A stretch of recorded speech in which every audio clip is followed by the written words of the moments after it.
Well, Bert's bad, man.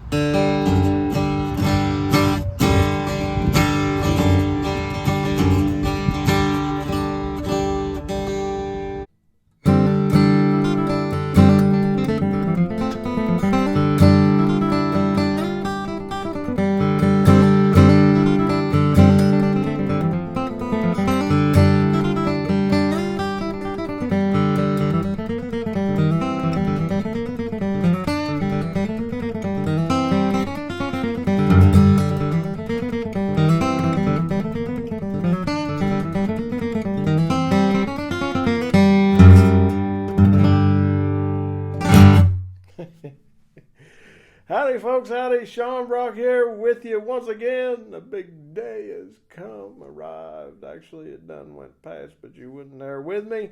Please subscribe if you haven't done so. Please. Thank you. Thank you.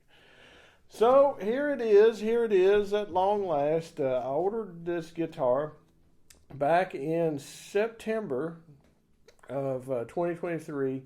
This would have been the day after Labor Day. Look that up on your calendar. I don't remember the date that I ordered this guitar, and it was just delivered to me right on a week ago.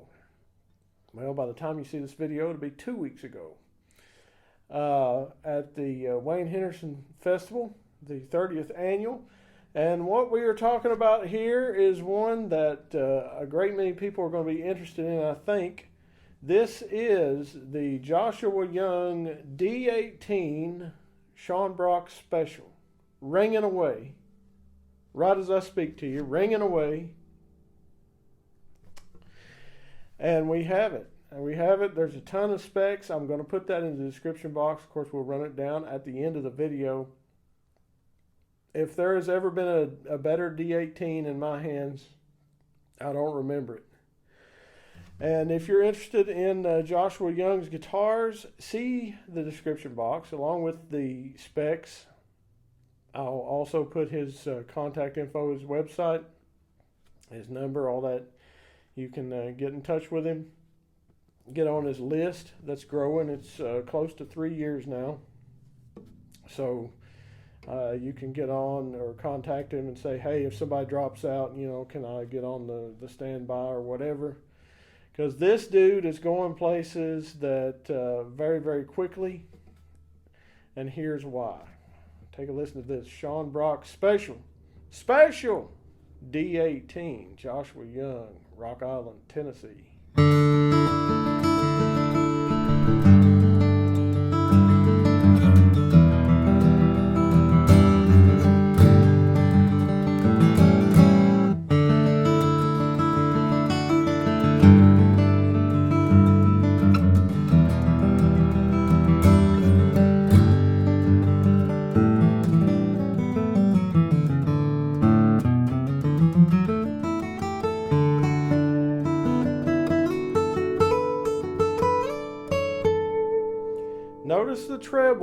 Notice the treble.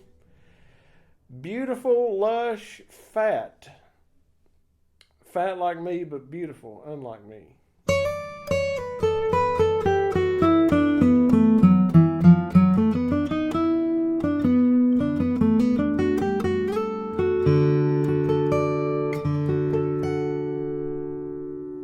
Really nice.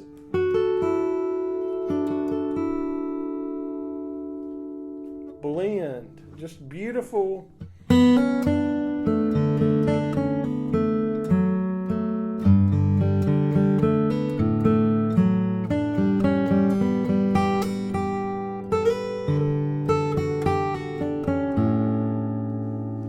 But it'll also be nasty.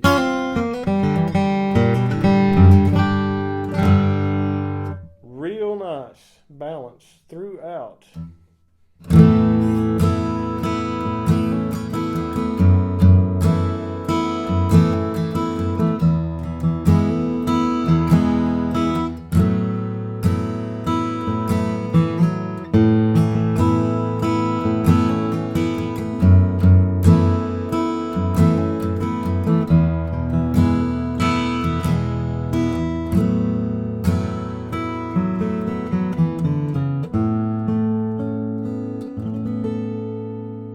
subtleties are already in the box. Come included, built in, right in there.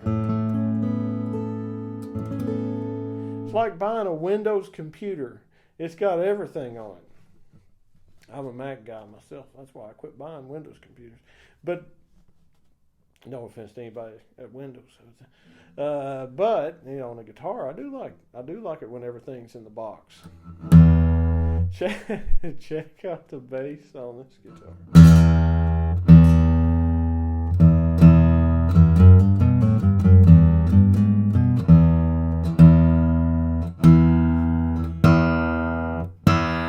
You can get all the way back on the saddle if you want to. If you're one of those people that likes to dig half your bridge out, you've still got bass. Listen to the low frequency in that. All the way back on the saddle.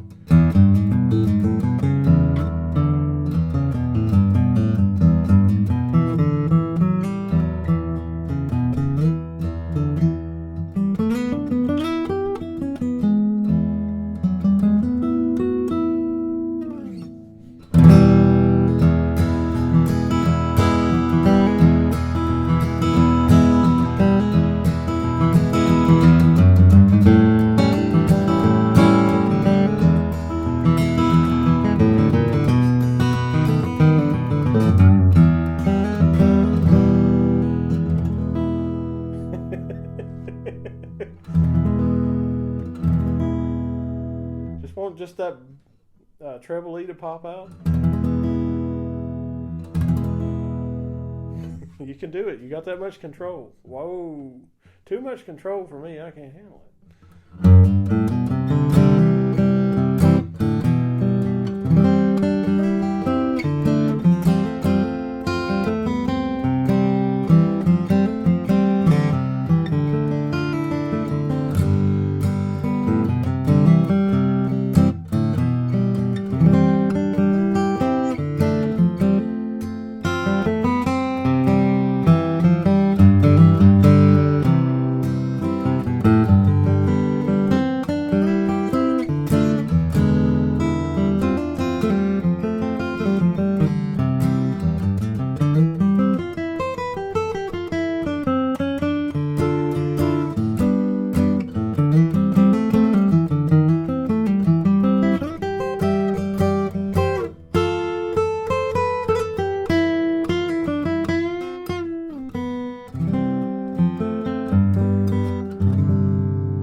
Man, that thing will hang on.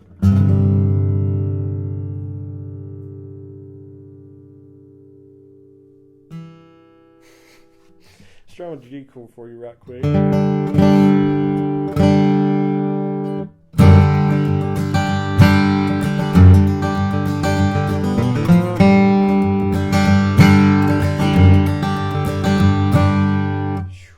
So I usually don't remark on volume, and I want to tell you a couple of reasons. And I've had people on the demos say, "Hey, man, I like what you said about this guitar, and I'm considering purchasing it. But can you tell me?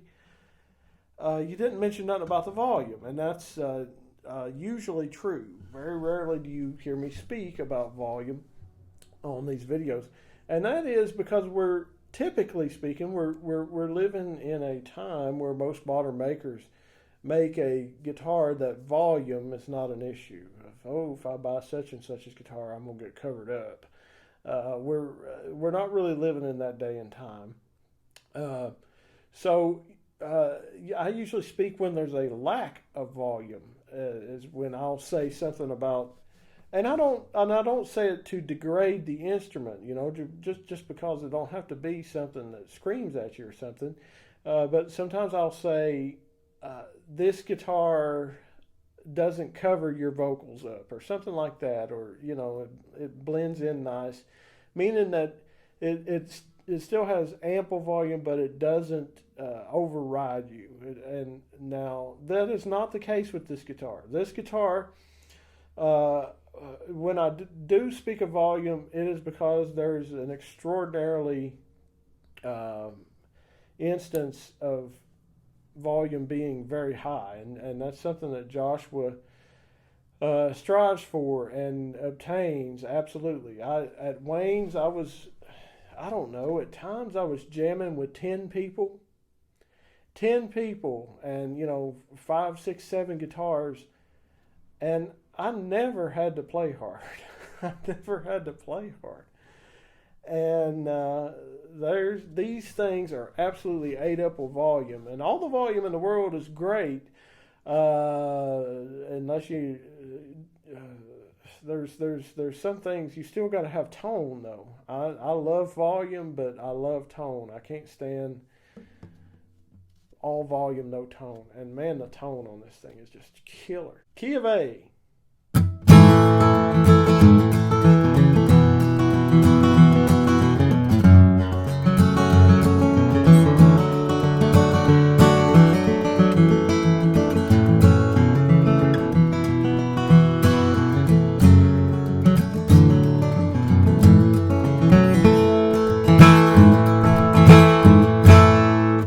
And the punch.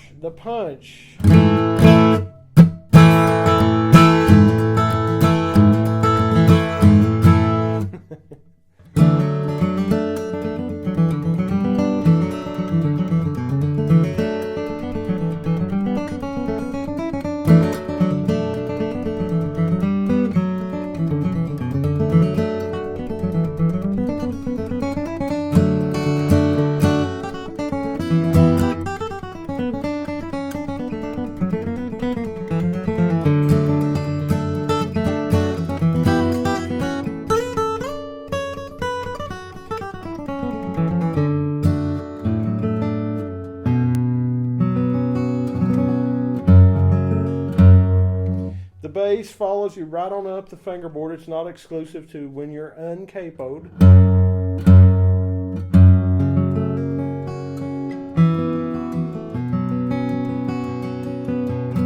And just the beauty of it, just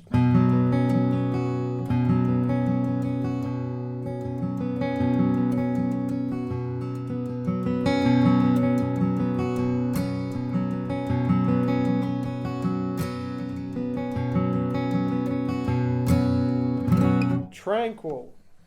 How about that for a word? Tranquil. It's got it.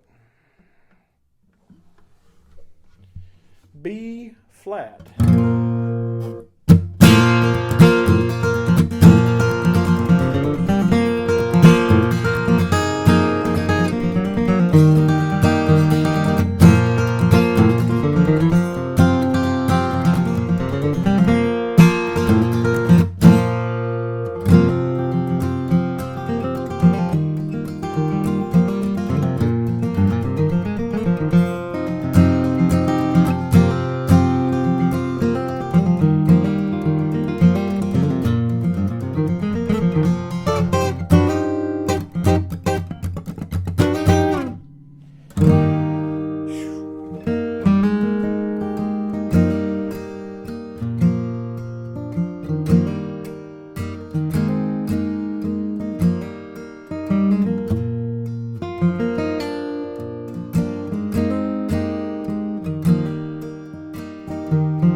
Go where you want it to go. It's amazing to me. And John Arnold played this guitar, Judge Wolf played this guitar. We all sat around and had a great big old time. Wayne, of course, played this guitar. Tim Stafford played this guitar, and that was one of the remarks that really caught me. Is Tim walked up and I said, "Hey, play this," and we got into doing some playing together. And I was playing his 34 D18, which is an exceptional example of a 30s D18, like one of the most exceptional that I've never played one more so.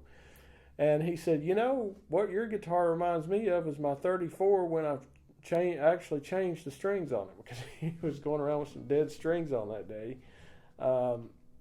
What can you say to that?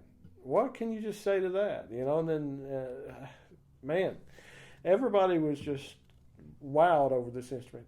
Key of B.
Speaking of Tim Staver, I always do that one.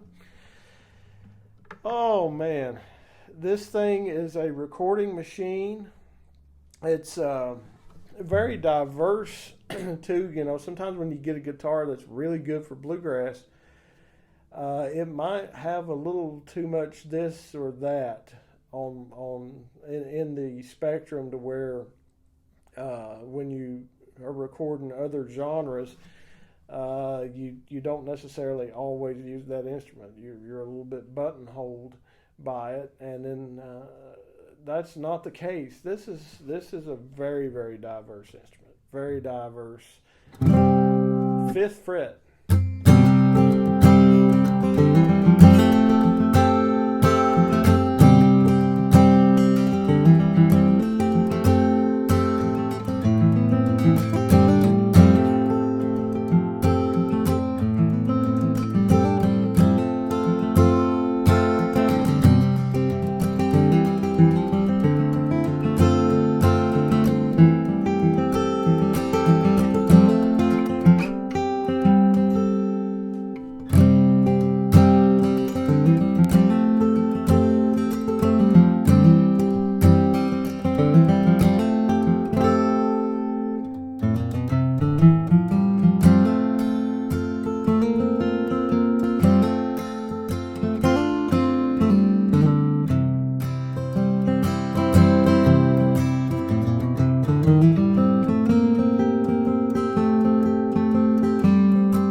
Check the colors on this new guitar.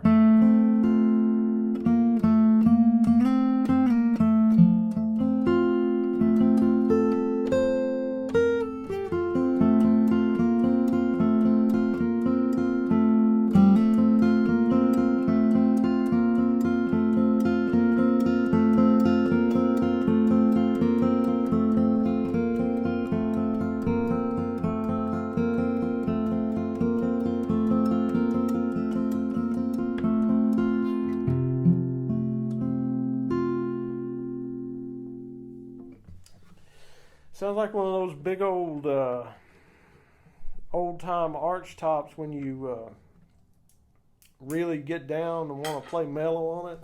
Man, oh man, oh man. But then, you know, you've got the attack back in the back. So, I will forget some specs. Please forgive me if I do. There's so many things customized on this. Smoky Mountain Red Spruce from John Arnold and Ted Davis. This top came from John. And this is the revered Smoky Mountain Spruce. A wonderful top. Got some bear claw here and there in it. You got some there in front of the bridge. Ebony bridge. Long saddle, old time. Slotted bridge. Ebony pins. Of course, that's a bone saddle. BTW, by the way. The Purfling is a unique feature. We did blue and white, and we did two different shades of blue. We got a light blue and a dark blue, sort of Kentucky Wildcat-esque, if you will. I like blue. And that's one of the features, I guess, that makes this a little different than traditional. Of course, the back and sides you saw beautiful curly mahogany, honduran mahogany, and you will not beat this. If you like curly mahogany, I happen to. Will not beat this. And so your Rosette there and your Purfling blue white integrated into that. Standard on the fretboard inlays. This is an ebony fingerboard that's got some flame in it. What do you know about flamed ebony? I didn't know much about it, but hey. Stumac gold fretwire. This is a true to 37 neck, and of course the bracing is a true to 37 forward shifted scalloped. This neck is beautiful. This guy, I cannot believe what he can do with a guitar. Every one of his, even customers will order. I've seen where people have spec'd out some small necks, and they all just end up being so comfortable. It's just amazing. 2 5/16 at the bridge, 1 3/4 at the nut. Very traditional neck carve. People went on and on up at Wayne's about how much they love this neck carve, and it is absolutely spectacular. You got a rolled fingerboard edge that's beautifully executed. Never seen it done better. The headplate is Brazilian, and our old buddy Bert, his likeness has made it on there. This spiderweb Brazilian. And old Bert is right there. We got Bert's head on there in ebony, and Joshua did that. He carved that out and inlaid it. Because of Bert, we kept trying to decide on a set of tuners, and he's like, well, this kind of takes away from Bert, and that kind of washes Bert out, and Bert washes this out, and the Bert and the spiderweb Brazilian seem to lend itself to Waverly nickel with snakewood knobs is what we be having up on there. And of course I'm forgetting something that nagged me. Bone nut, that ain't what nagged me. The Heelcap back here, the Heelcap and the end wedge are Brazilian. And we have, he inlaid a cross on the Heelcap, and also inlaid a cross back here on the tail wedge. And that's just awesome. It's awesome. That's, we were just specking out little things that would make this a little bit different than a standard D18. Tortoise binding, very traditional on that. So we're trying to ride the border of tradition, but can't we do something to just make this a little different than a standard D18? A Holter Pickguard, that's what he puts on all of his instruments. And if you want one of these, we have set back a select few sets of mahogany. For these, that I was instrumental in picking out the mahogany being used. It is figured stuff, some figured mahogany. We also have some West Virginia red spruce tops from John Arnold. That there again, I was consulted on all of this. If you want yourself a Shawn Brock special, then that's kind of the way it's being spec'd out right now with these West Virginia red spruce tops, and they're stuff that John thinks very highly of. I think very highly of. Played several guitars that already had them on it. And the mahogany is first class. If you want one, you can see the description box and you contact Joshua. This is my third.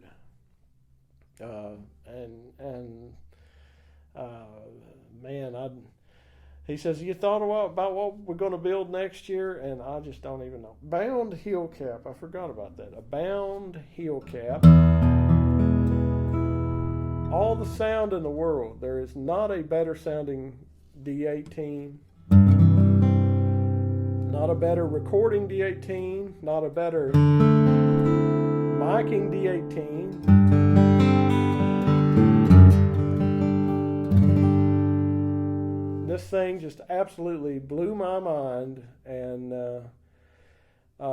so many people played this thing at the festival and just adored it. Just absolutely were just astounded by it, and people who are just your average Joe, along with people who have been in the guitar industry for longer than I've been alive. So this young man, I said back in September when I got the Paduke that I brought it home. I was very impressed with it when I first played it, when I picked it up. And the next day I was on the phone and I said, hey, build me a D18. Put me on the list for a D18. And I said, make sure that it's on there. And we'll figure out what we're going to do with it when it gets close to time. So it's been coming on for quite some time, and I'm telling you, this is the guy to watch. This is the guy who he's 22 years old, and I've known him for several years now. I've known him long before he started building guitars. And I knew when he started that he would absolutely do it right, because he was always researching and talking to people and what do you think of this and what do you think of that, and observing a lot of guitars and asking the questions of why do you think this guitar has this and that type of sound, that tone, what makes that. And I knew once he got started that there would be no stopping him. And everybody who has had one has been the same, felt the same, and the list just grows and grows and grows. So don't waste time. If you want this, I mean, I don't care if you want this. I don't care what guitar you want. Get yourself a Madagascar Rosewood. We had one of those on here. We had the Paduke, like mine. I still say Paduke is if you like Rosewoods and Mahoganies, Paduke is the perfect middle ground, and it's huge sound. Get a Guatemalan Rosewood, excellent. Brazilian, excellent. OM, excellent. We had one of his OMs on. And this is the third mahogany dread that we've had on of his, and those videos are back there. Go back and look at them, see what I thought then. And he only he's continued to exceed my expectations of what was possible. I thought, well, this would be a good guitar, but I didn't think it would be this good. Just see the website and get in touch with him and see about getting yourself one of these. Man, you absolutely will not regret it. Thank you all. Please subscribe if you haven't done so, and take care.